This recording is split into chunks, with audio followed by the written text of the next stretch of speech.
Well, we know that President Obama wants background checks for all gun owners. And as we mentioned earlier in the program, the government now wants background checks before you get a job. But there's one background they don't want to check, and that's President Obama's. And we have with us today a lead investigator into President Obama's background. We have Mike Zullo. He is a lead investigator for Sheriff Arpaio's cold case posse. And they have some new developments in looking at President Obama's birth certificate. Mike, welcome. Hey, thank you for having me today. Now, you've got a lot of experience as an investigator in New Jersey. Tell us a little bit about your background before we get into looking at Obama's background, his documents. I'm a former New Jersey police officer, police detective. I'm a New Jersey police certified investigator. I've been trained in fingerprint identification, narcotics investigation, domestic violence investigation. I was trained in surveillance techniques and counter-surveillance techniques. I've been MCSO, Maricopa County Sheriff's Office, trained in investigation and interview techniques, high-risk criminal detection and felony apprehension. I have received AZ Post certified training in both homicide investigation and cold case homicide investigation. And I am currently the commander of the Maricopa County Sheriff's Office cold case posse under the direction of Sheriff Joe Arpaio. I am his chief investigational officer on the eligibility investigation of Barack Obama's long-form birth certificate. Now, you went to Hawaii as part of this investigation, is that correct? And looked at, tried to get some original documents. Tell us a little bit about that. Actually went there twice. We did go there the very first time to interview Mr. Alvin Onaka. He's a state registrar from the state of Hawaii. On the bottom of that PDF image, Mr. Onaka's signature appears with a certification stamp certifying the authenticity of that PDF image. Much to our surprise, Mr. Onaka refused to interview with us. He actually said that he doesn't take an interview with the public. Subsequent to that, we persisted and instructed his staff that we were the police, not just the general public, and that we needed to speak to someone. They sent forth a deputy attorney general by the name of Jill Nagamini. After a little coercing, we did get about a 20-minute interview with her, and she painfully took us through the process of why everything we were asking could not be produced because, according to her, we would be violating Hawaii state law in asking for a verification of a document. The one thing that became apparent to us in the questions that were asked was, in no way did the state of Hawaii release a PDF file. In no way did they certify a PDF file. As a matter of fact, they made it very clear that they really had nothing to do with that. Once they issued a long-form birth certificate, anyone who got that certificate was free to do whatever they wanted to do with it. Well, that's interesting because I have background with Photoshop, and you referred to it as a PDF file. I mean, you would expect that if this didn't come from Hawaii or some official office, well, even if it did, you would expect it to be a flattened document. But this document had layers. This document that was provided by, I guess it was the White House that provided this? My understanding is it was provided by the White House. It was on the whitehouse.gov server, produced for the world to see, the state of Arizona and every state in the nation, and proffered as proof positive of the birth event. The only problem we have with that is that PDF image, because of that layering, we do believe is not an original image, not a certified image. It has been built entirely by human intervention. It was compiled for one purpose and one purpose only, and that was to deceive the unsuspecting public. Yeah, you know, I remember when George Bush was running, I believe it was for re-election, and Dan Rather had this document that purported to be from a letter from the Bush family or something to a National Guard person, but it was obviously a forgery because this letter was supposedly written back in the 60s, but it had proportionally spaced typing. It had, you know, they put in a date that's like the 15th or something, and it put like the little upper superscript TH there, which you would never get off of a typewriter at that time. So it was clearly a modern-looking document, and there was a lot of issues that were anachronisms. There was differences in the typeface on this as well, right? As well as some content issues. Can you tell us a little bit about that? Yeah, we have the typeset issues, although we don't believe the typeset issues are from an original document. And here's where they are purposely confusing the public. This is not an original document. What we have here is an original forgery. This never started its life as a paper document. So we do have typeset anomalies on here that we believe were perpetrated by a cut and paste method of moving around individual letters. We have evidence that the state registrar stamp, numerous date stamps, have been imported into the document from different source documents. Hence, you get those 9 layers that we were referring to. You have specific information contained on each and every one of those layers, including the layer 9, which is the green safety paper background. And aside from all the other anomalies and everything else imported into that document, the only reason why you would manufacture a green safety paper background is for one specific intent: to deceive the unsuspecting public's untrained eye that this thing looks authentic. There is just no way that a computer automated process could create the number of anomalies found in Obama's PDF file. Absolutely, yeah. It looks like a very poorly done forgery. Tell us a little bit about this affidavit that's just recently come out. It did recently come out, is that correct? Is that the affidavit that I submitted, or our experts report? The affidavit I submitted was to the Supreme Court in Alabama. I was requested by Attorney Larry Klayman if I would help him out and submit an affidavit. Apparently, in that court situation, the Alabama Democratic Party submitted an amicus brief, and Mr. Klayman was looking for a rebuttal document and asked me to provide it. That document is a pretty good overview of where we stand on the Obama document. That document actually reads as almost like an indictment, if you will, of the document. As a matter of fact, I could have, at one point I'll send you a copy of it. You could post it on your site if you like it. It's good for people to read that. Yeah, no, I absolutely would. Tell us about the other affidavit, too, that was by the expert. We were fortunate, if not blessed in a sense. We had a gentleman try about 212 forensic document examiners, trying to get someone that would take a look at this document for us, verify our work, our findings, and come to his own independent conclusion. We were fortunate in finally securing a gentleman by the name of Reed Hayes, a certified forensic document examiner, who did just that. A little reluctantly in the beginning, he did take a look at the document for me. When I convinced him to at least take a cursory look at the file, I sent him the original PDF file that was pulled down off the White House website. And in about, I got to say, about 20 minutes, he did contact me back and did tell me there was something wrong with it. There were many things wrong with it. I then asked him if he would indeed look at it and help us, and he said he would. About 2 weeks later, I got a 40-page report back from Mr. Hayes, and in his conclusion, he comes right forth and says that in all his years, 20 years of experience, looking at all kinds of documents, he has never seen a document so fatally flawed as this, and that the document, in his opinion, is a 100% fabrication.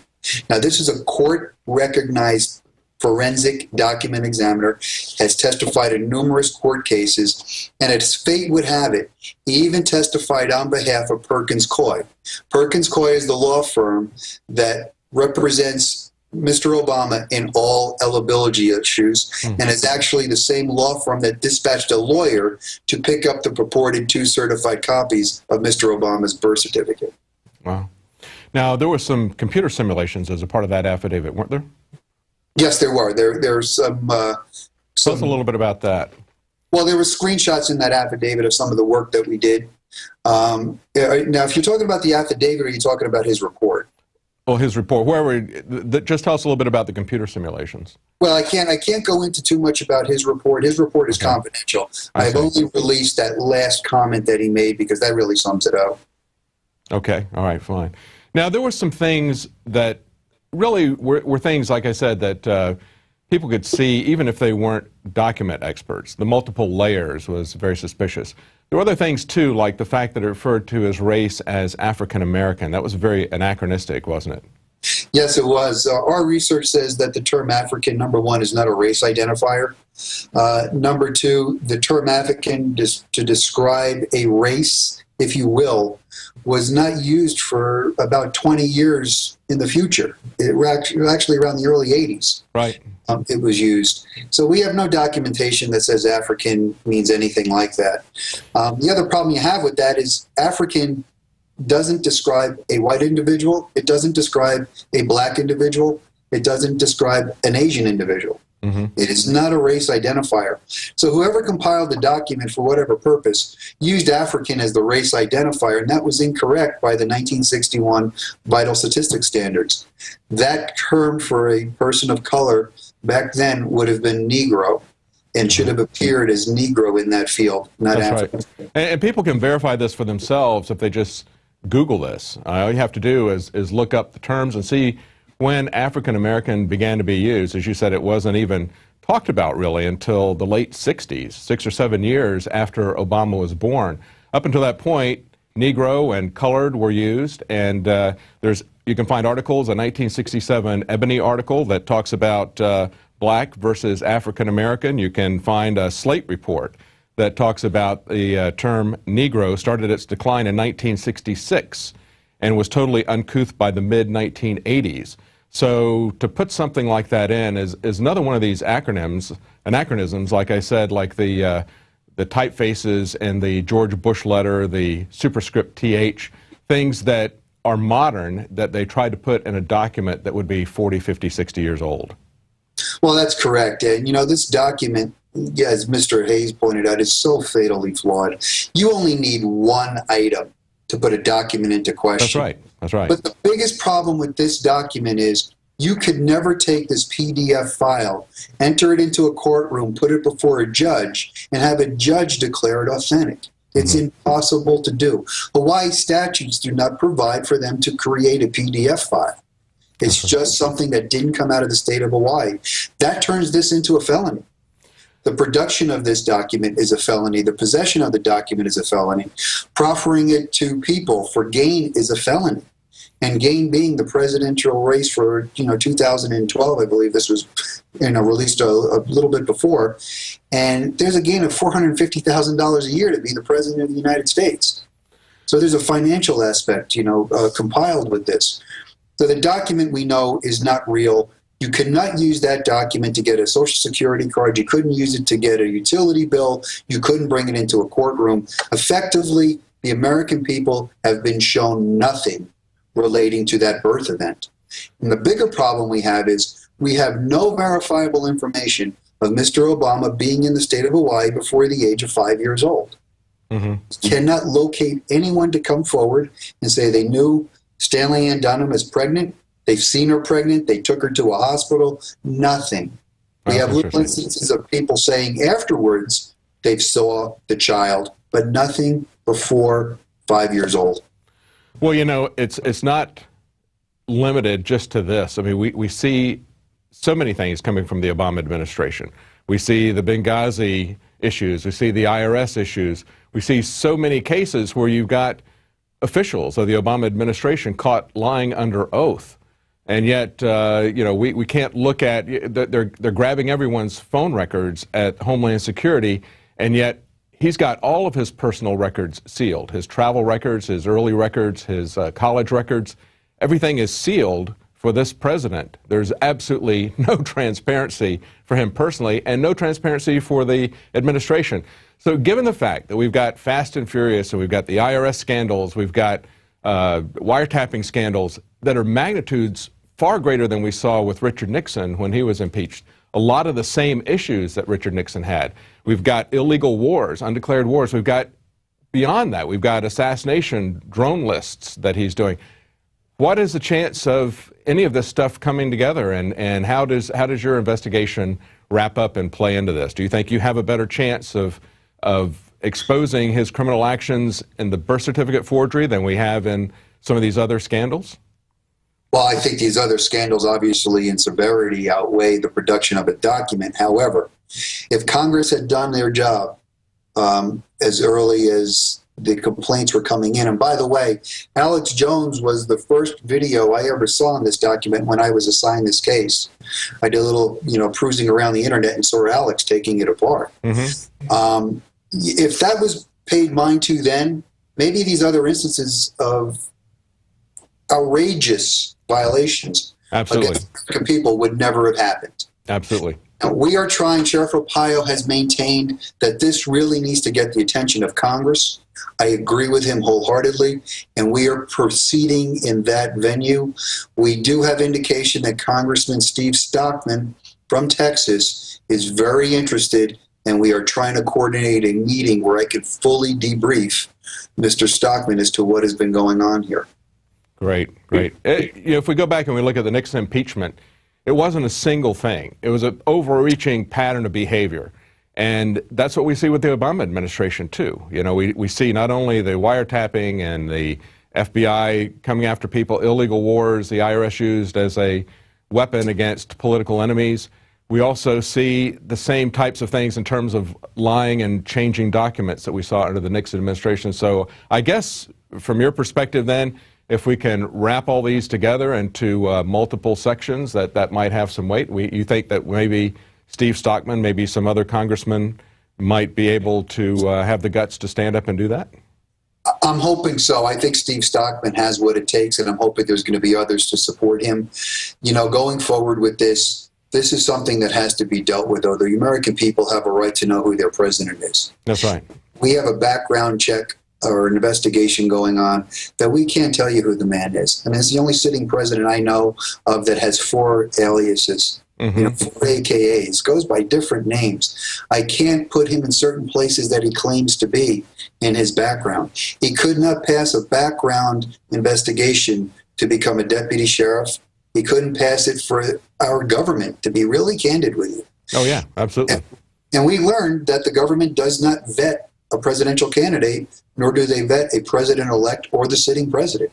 Well, it's a pattern of behavior that we see over and over again. And our lives are to be open books to the government, and yet you have a situation like the Bilderberg conventions that they have, meetings that they have, and we're not allowed to know what's being told there. We're not even allowed to know for sure who's there. No notes are taken. No public is allowed anywhere near the place. So we have the people at the very top of the system that maintain that they are to have absolute privacy and secrecy, and we better not look into what they're doing, and yet they expect to have an insight into every aspect of our life. No detail is to be left hidden to them. Well, you know, it's really good when you put those kind of laws and regulations in place when you're the one administering them and not on the receiving end of them. That's right. And, you know, Alex has been talking about this, and, you know, and I have to tell you, I didn't know Alex Jones until this started. And in the very beginning, I would hear some of the things he would say, and he was always saying something. He goes, "Don't believe me, do your own research." Well, I actually took Alex up on a number of those things, and to my amazement, the information that he was talking about, I actually could find.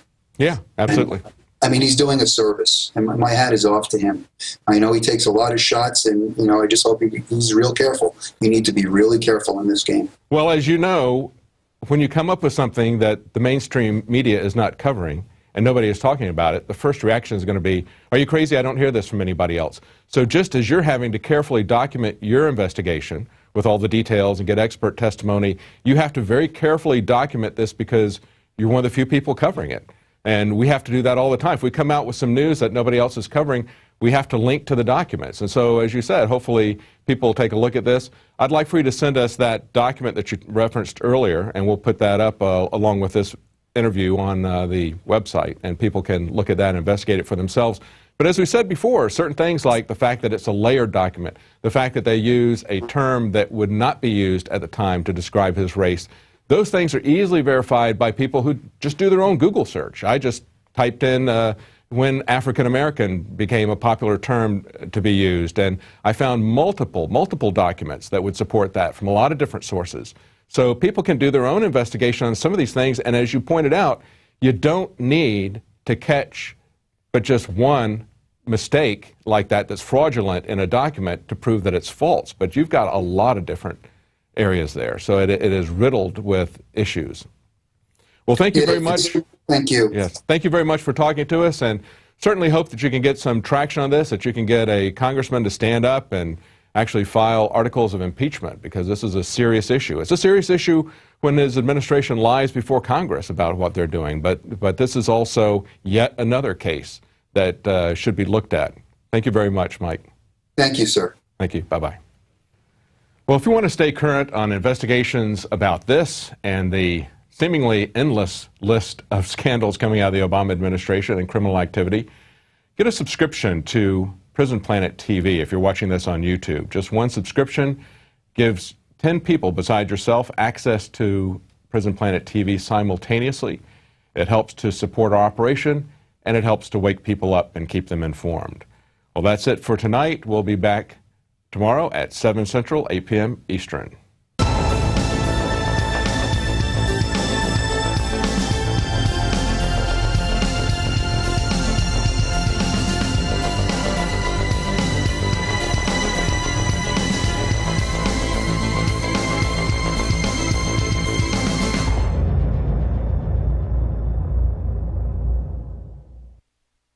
Now you can watch The Alex Jones Show live as it happens at Infowars.com/show.